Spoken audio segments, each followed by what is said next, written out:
విత్తనం చక్కగా ఉన్నప్పుడు దాన్ని నాటి నీళ్లు పోస్తే అప్పుడేమవుతుంది, దాని నుంచి అది మొలకెత్తుతుంది, దాని నుంచి మొక్క పెరుగుతుంది, త్వరగా పెద్ద చెట్టు అవుతుంది, మనకి ఫలాన్ని ఇస్తుంది.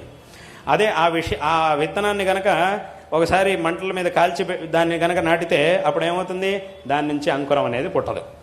అది చక్కగా ఉన్నప్పుడు దాని నుంచి ఒకసారి మంటల్లో పడేసి కొంచెం కాలిన తర్వాత మళ్ళీ దాన్ని తీసి ఆ కాలిపోయిన విత్తనాన్ని తెచ్చి నాటామనుకోండి, అప్పుడేముంది, దాని నుంచి అంకురం అనేది పుట్టదు, మొలకెత్తది. అది ఎందుకంటే అది కాలిపోయింది, అక్కడికి అయిపోయింది దాని పరిస్థితి.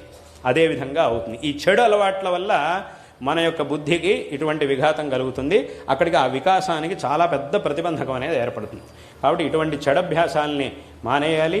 ఇప్పుడు చెప్పబడినటువంటి ఈ పనులు, అందులోనూ ధార్మికమైనటువంటి, అంటే ఒకటి వైయక్తికంగా మనం అభివృద్ధి చెందడానికి కావాల్సినటువంటి పనులు, అదేవిధంగా మనం ఏ వంశంలో ఏ కుటుంబంలో అయితే మనం జన్మించామో దాని యొక్క శ్రేయస్సుకి, దానిలో మనకున్నటువంటి బాధ్యతలు ఏవైతే ఉంటాయో వాటికి సంబంధించినటువంటి పనులు, అదేవిధంగా ఏ సమాజంలో అయితే మనం బతుకుతున్నామో, ఏ ధర్మంలో అయితే మనం బతుకుతున్నామో దానికి సంబంధించినటువంటి పనులు. మళ్ళీ ఈ 3 పనులు ఇప్పుడు చెప్పినట్టుగా 2 రకాలు, లౌకికము మరియు ధార్మికం.